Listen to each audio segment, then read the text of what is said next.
Hello everyone, time for an update on what I've been doing. These figures I finished before Christmas, so I've had them completed nearly a month now, but what I was going to do was show you my entire Culloden project that I've completed so far, such as it is. Haven't got very far with it, but the weather has been atrocious, and lighting conditions are not good, and it's too much to put under a lamp like this, so I'm relying on sort of background illumination if I've got it all out on display, and the weather's just not been up to it, so I thought I'd cut to the chase and just show you these. These are Crann Tara figures, and they represent the 21st Royal North British Fusiliers. I wanted to paint them up because you may recall some time ago I was talking about grenadiers, miters, and there's an illustration in the Osprey Warrior series, British Redcoat, 1740 to 1793, that depicts this regiment. And at the time I made a sort of beginner's mistake of thinking that the ordinary ranks who were wearing miters as well were grenadiers, and in fact they're not, because it's a Fusilier company, or Fusilier regiment rather.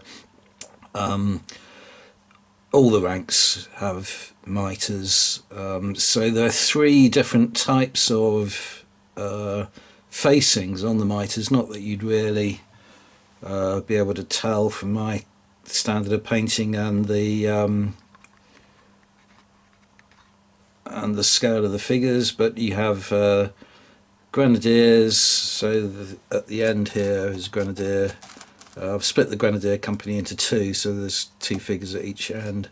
They have one type of facing. Then you have the ordinary ranks have a different kind of facing on the miters, and then the drummer again has yet another facing. So I have tried to represent the different styles, but as I say, at this scale and with my quality of painting, you're not going to see a vast amount of detail on them. But yeah, the reason I was going to show you everything I've completed so far is that unfortunately I've reached a sort of turning point in this project now. It was always going to be a bit of a pipe dream to get every regiment at Culloden represented, and so far I've only managed 4, and it's taken me well over a year, probably 2. But you know, that's what my hobby is all about. It's having long-term goals that I may never achieve, and I was happily chipping away at it. And unfortunately, very disappointing as it's turned out, Crann Tara, Graham has retired, sold up the business, and he's passed it on to Caliber Books. Now, Caliber Books, I've had experience of buying figures from them in the past. They are dreadfully slow. So even though it's going to take me a long time to,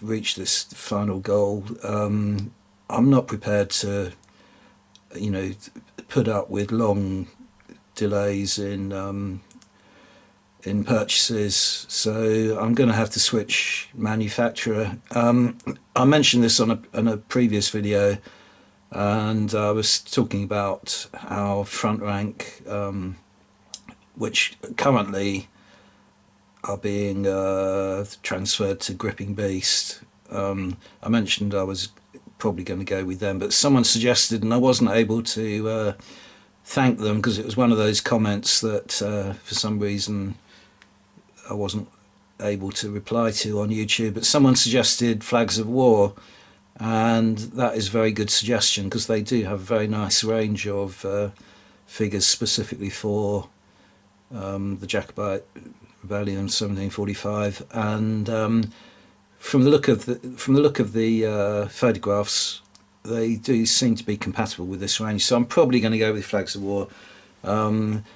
It's been nearly 3 months now since I put my order in with Caliber Books, and when that does finally arrive, that will last me a long time anyway. It's quite a large order, but as I say, I think 3 months delivery is stretching it a bit. Coincidentally, I was talking to a wargaming acquaintance of mine who I bumped into in town just before Christmas, and he said that he'd actually visited Caliber Books some years ago, and they're very much. I mean, they're obviously they're from the name. The name says it all. They sell books and rules and that kind of thing, paper, but they do acquire these ranges, and they tend to be. It tends to be the place that they ranges go when they become, sort of extinct almost, which is really odd because Crann Tara have still the ownership's transferred, but the website is still, the appearance of the website is still the old-fashioned website, and they're still putting notices up about extending their ranges. The latest one was in, a month ago, about how they're extending into the War of the Austrian Succession. So Caliber just aren't up to, dealing with dynamic ranges that are still ongoing. As I say, it's a place ranges go to die really, and their turnaround is just absolutely appalling. So I'm just going to part ways with Crann Tara. I'll leave it another couple of weeks, and if it hasn't turned up by then, I'll get in touch with them, see what's going on, and try and get my money back. I think if they haven't even started casting them yet, or there's no sign of them being delivered. Anyway, that's my moan. Still going to press on with the Culloden project slowly in the background. At the moment, I've got a bag of Highlanders unpainted and some personality figures that I can be getting on with.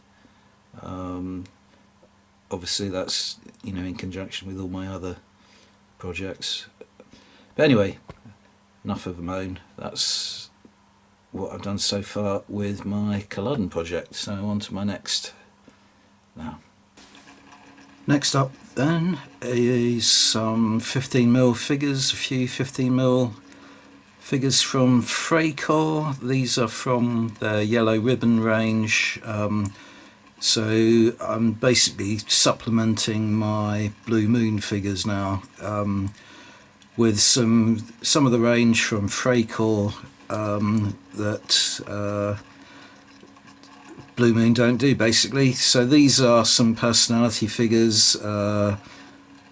George Armstrong Custer in the middle, Tom Custer next to him, and the adjutant Cook, who scribbled the famous note to Benteen to come quick, bring pack, etc., etc.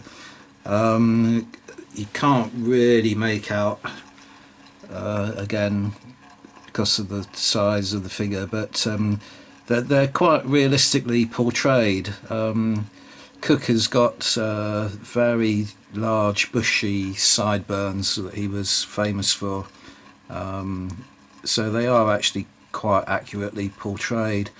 Not such a nice range of sculpts as Blue Moon, but as I say, I do like Freikorps because they do some sort of interesting things. I've already shown you in the past bison and stagecoaches that I got from them, things like that.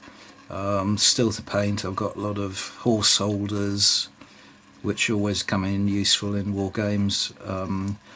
and that includes a little group of Native American ponies, Indian ponies, with a boy riding them, looking after a group of about 5. So that would be quite good to denote a dismounted marker for the Native Americans.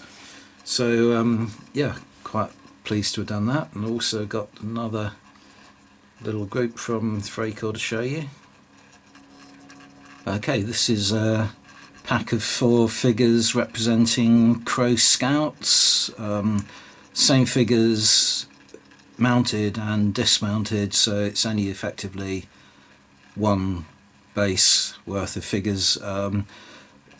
I think in the Rules Pony Wars, Scouts are represented, but I'm going to be, again, it's something that Freikorps do and Blue Moon don't, and if I can't find a use for them as Scouts, I can just put them in with my US Cavalry and have them as additional bases. But again, not the most brilliant of sculpts. Freikorps quite a very old range now.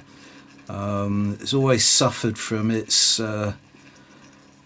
early reputation as being cast from very brittle metal, but that was such a long time ago now, 30 years ago probably. But yeah, it is a bit of an antique range now, but I like Freikorps. Got lots of American Civil War figures from Freikorps, and as a sort of supplementary range, as I say, for for providing figures that aren't represented in Blue Moon's range, I think they're excellent. So on to the next completed painted unit. So next up, I thought I would paint up some US Marines and begin a project to get an army to oppose my Japanese that I already have. So these are the beginnings of that project. They're all from the Assault Group, which is a range that I really love. Let's just zoom in a little bit and go down the line.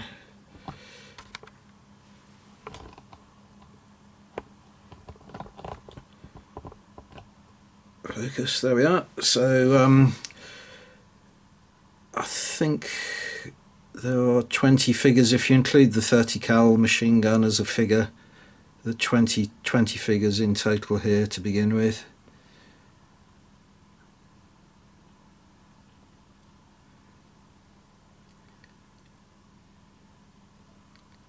I'm going to try and compose the force entirely from the Assault Group range, but they don't do artillery as far as I'm aware, and they don't do vehicles, so I'm going to have to go to Warlord or something like that to complete the project, but that's a long way off yet. Quite a lot of painting of normal figures. So they come in packs of 4. So here you have a pack of Marines with M1 carbines. Then there's a group of 4 with Garand rifles, 30 cal machine gun and crew. Why you need why one of the figures is looking through binoculars, I don't know. I put it on a separate base anyway because I wanted to keep the base fairly small. But yeah, that strikes me as a bit odd, that you'd look through machine guns to command look through binoculars to command a machine gun. But anyway, and then the next is a group of 4 squad leaders, so they're the kind of command figures, and then a group of 4 figures with BARs. I'm gonna do a separate video on my choice of colour schemes and paints I used and so on. Um, I'll talk a lot more in detail about that in a separate video rather than in this one. But just one thing I do want to say during this is that I love the assault group, as I say, but there is one thing that really bugs me about some of these figures. I'll turn them around and show you. Is too many of them have this. I agree now with Anthony at Grana Priego. That is definitely a captured Japanese flag, but it's on so many of the figures that it almost looks like standard issue. So there's one there, and then in this group of 4 alone,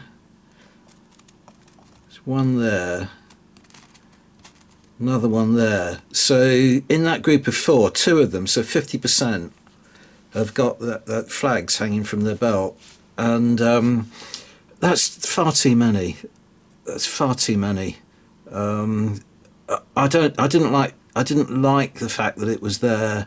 It looks too striking, and that is precisely why I don't think Marines in combat would wear it. I was scanning the internet trying to find examples of how to paint it, and I did find what convinced me in the end was not just Anthony. That was what Anthony had chosen, how to depict whatever that is, but I found a range of, I think they were 54mm scale. They were more character figures rather than wargaming figures, and a lot of that range had flags just like this in their belts. But as wargaming figures, it just doesn't look right to me. I mean, you wouldn't storm the beach having already captured Japanese flags, would you? And also, it makes them stand out. You know, so it's striking on the figures, but that would make them striking in real life as well. And in a minute, I'm going to show you some more purchases that I've made from the assault group, and they've even got one of the sniper figures wearing it. You know, so it's just far too great a proportion of the range seem to have it, because Anthony had 2 figures, and they weren't any of these figures. So that's another 2 figures, and then I've got the sniper that was spotted. It's just far too many of the range shown with, you know, what they should really have made. They do have separate figures. They used to give them away. Once you spent over a certain amount of money, you could select you know, these character figures as a free offer, and it would have been fine on that if they put one on, you know, one of them. But to have it on so many, I don't like it. So I have to lump it though, because I do like the range in general. So all I'm going to do is, these figures are going to be the first off when the units have to take casualties, so they'll be the first to be removed from the table, and deal with it that way. But yeah, as I say, another video coming up soon on how I chose to paint these figures and paints I used and so on.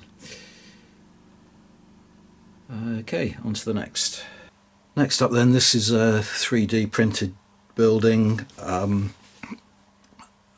got it from the medieval files of Nazhevitz Modelbau, and it represents what's known as a Bastle, B-A-S-T-L-E. So these were fortified farmhouses that came into use really on the sort of border area between Scotland and England in the late medieval period and early Renaissance. So it's the time of the reivers and border raids and so on. But the thing about them is that they were built so sturdily that they a great many of them are still in existence today. So they featured in the landscape from the sort of, as I say, from the late medieval period right through the English Civil War. And what I've got particular interest in is they were there during the Jacobite rebellions. So although I don't believe, I'm not aware of a Bastle actually featuring in a historic battle of the Jacobite rebellions, it's perfectly reasonable, I think, to have one as a sort of hypothetical, conjectural war game. So it's a useful building to have in my collection. So it didn't print brilliantly. There's a few flaws in it, but nothing. There's a tiny gap in the tiles there, but that makes it all look all the more lived in a way. I've left it so that the layers detach, but I'm unlikely to actually ever place figures in it, I think. Maybe in this floor here, where it's deep enough. And then the lower floor is where that doesn't actually have a floor, but this would be the level that the cattle are kept in times of a raid, and the defended area, the living quarters and so on. Not always necessarily reached by steps. There would often be a ladder, an internal ladder, to make it even more defensible, and then a sort of attic floor. But yeah, quite pleased to get that done. I'm finding I'm printing far more things than I actually get around to painting, so I've laid off printing for the time being and try and catch up on the backlog of things that I've already printed.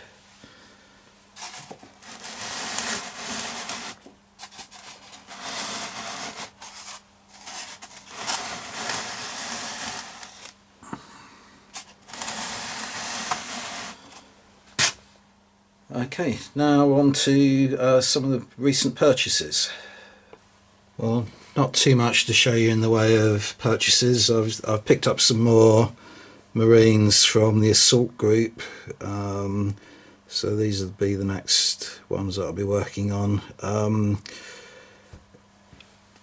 Yeah, I can't really show them to you in too much detail when they're in the packs, but lovely figures. As I say, one thing I'm not happy about really is that annoying flag that's on so many of them, and I don't know if you can see it, but this is a box of snipers here, and at least one of the sniper figures there has got that flag, which I think is a little bit ridiculous. So I got snipers, medics, Marines with M1 Garand rifles taking cover, and US Marines with bazookas moving. And then I also got these figures are I was mentioning earlier about how they used to do character figures that you only could acquire if you spent over a certain amount of money with them, but nowadays they've changed their practice and they actually sell them as individual figures. So there's a Marine eating chow, so he'll be sitting on that crate there, and the other one has got a BAR, forget what's, oh no, he's got a shotgun. Yeah, he's got a shotgun, that's right. So that's slightly unique. So that's what I purchased figure wise. Got hold of a few more books, obviously, as you do. So I got two books to do with the Marines to help me with painting them, both from Osprey, World War II US Marine Infantry Regiments, and in their combat series I've got US Marine versus Japanese Infantrymen. This is actually from the Guadalcanal period, so it's not how how I've painted up my figures. So this book was less use to me, but it's quite handy for the Japanese. But more on that when I come to do this other video. And then continue to be tempted by offers from Naval and Military Press. So I got 2 books from them since I last updated you. Zeppelin Onslaught by Ian Castle. Now I picked this up because there was a very good, I forget what channel, it's one of the cable channels, had a very good documentary a few years ago in which Ian Castle was interviewed and featured on the sort of Zeppelin blitz during the First World War. So I thought I noticed it on offer and thought I'd pick it up. I actually have a very passing acquaintance with Ian Castle. Many years ago, back in the late 1970s, I used to work in the advertising industry for my sins, and Ian Castle worked at Border Television in those days, and he was a keen wargamer even back then, which wasn't something that tended to be talked about really. It was a bit of a kind of embarrassment to people to admit that they played with toy soldiers in those days, especially in a kind of macho kind of industry such as advertising. But Ian Castle, and I used to talk a little bit about wargaming together, and in those days he belonged to the Napoleonic Association. Then he went on to develop an interest in colonial matters, and I think he even he paired up with Ian Knight of the sort of Zulu Wars expert at one time, and they ran tours, I think, conducted tours to South Africa. But now he's gone on to this very kind of detailed interest in the Zeppelin fleet of Germany during the First World War. And as I say, the documentary was fascinating. So going to look forward to reading that at some stage. And also picked up this one, Palestine, the Ottoman campaigns of 1914 to 18. So that kind of links into my interest in Lawrence of Arabia and so on. So just something I saw on offer and picked up. And that, I think, is it. That is all I have to update you on. So thank you very much for watching, and as I say, I will shortly be putting up another video on the subject of how I painted my US Marines. So thanks for watching. Bye for now.